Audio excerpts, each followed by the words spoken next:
Good morning, everyone. This is Nathan Lindorf with The Rational Independent. Today is really lightweight, so we're going to keep it quick and to the point. From The Independent, one of the top articles on Reddit today. It's interesting to me that this is one of the top articles because it's about 4 paragraphs long. Biden says world leaders keep telling him you can't let Trump win. The 81-year-old president claimed there was not a single international event where foreign leaders hadn't begged him to vanquish Trump. I guess we get another grandpa story time moment. If you pay attention, President Joe Biden lies all the time. And by lies, I mean his grasp on reality might be a little touch and go. He talks about going to a diner that's been closed for 40 years. He talks about people who never existed. He gets places and dates confused or just makes them up out of whole cloth. Claims he's traveled tens of thousands of miles with President Xi or whatever. I mean, he just comes up with the weirdest stuff. And he just tells the story and people go, oh, all right, that's a Joe Biden story. Has nothing to do with reality. So, do I believe this claim? No. Press X to doubt. This might have happened once, but you'll notice he doesn't provide any attribution. He says, foreign leaders have repeatedly implored Joe Biden not to let Donald Trump win in next year's U.S. election, the president has claimed. 1, why do we care? 2, why do we believe him? 3, of course President Biden is going to say, other people want me to win. Donald Trump is his main rival right now, at least as far as how the primary is shaping up. At a fundraising event in Philadelphia on Monday, the 81-year-old said he had faced private entreaties to beat Mr. Trump at every single global summit he had attended.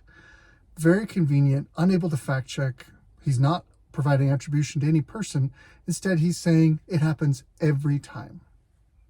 You can't let him win. You can't let him win. The remarks came as multiple polls show Mr. Trump dominating rivals. Yep, he's probably going to win the Iowa caucus, and he's probably going to win the Republican Party's nomination. I want to go ahead and just pull a little nugget out of here, though. Mr. Biden was in Philadelphia for an early fundraising event with about 100 attendees, having earlier announced new federal funding for the city's fire service. Why does Philadelphia need federal funding for a fire service? Wow, that's a lot of F's. Why? How is that okay? Let me rephrase this, okay? Let me put this in non-government friendly speak. The incumbent politician, ahead of fundraising for his own campaign, used government funds to help people feel good about him so they might donate more to him. That's graft. That's scummy. That's weird. Well, it's not weird. It's effective. And it sucks. Ugh. During the fundraiser, he said the USA is the essential nation and there would be international outrage. Oh, shucksy daisy. We can't have international outrage. Sorry. The world of international politics is a joke. It's just who can get the richest and do the most corrupt stuff and get away with it. And if you have to screw over your buddy, so be it. International politics is a mess. Nevertheless, recent polls show the mercurial tycoon. Hey, at least they were willing to call him a tycoon. Some people claim all of his wealth is fake, so at least they gave him that. Beating or tied with Mr. Biden, including in the key swing states of Michigan and Georgia. That is despite 4 separate criminal investigations against the former president, whom prosecutors have accused of falsifying business records, mishandling classified information, and illegally interfering with the electoral process. That's it. That's the whole article. What do we learn from this? Well, we learned that the Democrat machine is very good at using federal funds to engender support. We are reminded that Mr. Biden likes to tell stories and that the multiple indictments against Donald Trump are not having any kind of effect on the Republican primary. The risk of the indictments was never with the primary. The risk of the indictments, for those of you who haven't thought it all the way through, it's like a chess game. The risk of the indictments, the reason why they were timed the way that they were, is so that Donald Trump wins the primary and it makes it impossible for him to win the general. There's a couple of different ways that can play out. One, people like, well, you may not know this, but the person who's in charge in each state of executing the election, among other duties, is the Secretary of State within each state. So Arizona has a Secretary of State, Pennsylvania has a Secretary of State, etc., etc.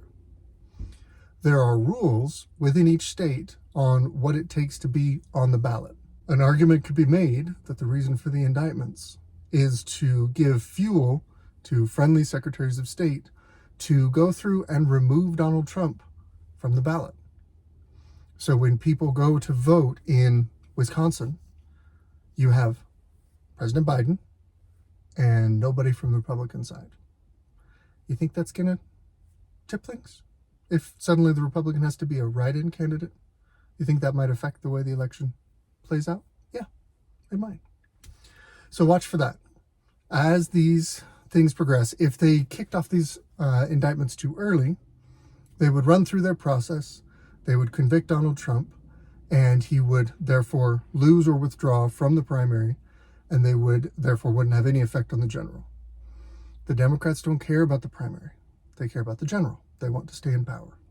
So, makes sense to me that they time it just right. If they wait too long, then you can stall them and push them, and you're still just in that indictment phase where pre-trial, the system says innocent until proven guilty.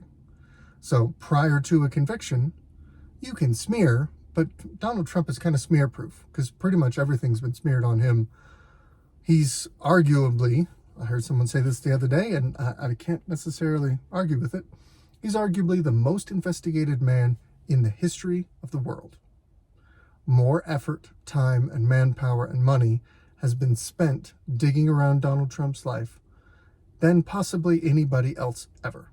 So there's a lot of crap that's been thrown at him trying to destroy his reputation, and for whatever reason, people still like him. They like him enough to nominate him in the primary, and he's probably going to win that. So the Democrats look and say, if we go too early, then great, we knocked Donald Trump out of the primary. So be it. If we go too late, then we're still in the pre-trial phase of things where we're basically just smearing people's giving someone a bad name. That's not enough. That doesn't work. So they went with the Goldilocks approach and timed the indictments to be just right to where the trials start. I think the first one is in March of next year.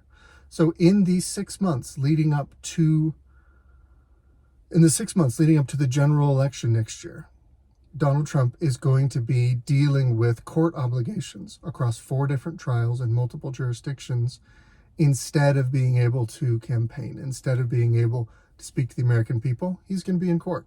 Feels a little election interfery. Just throwing that out there. This is Nathan Lindorf with Rational Independent. This has been my Reddit rant.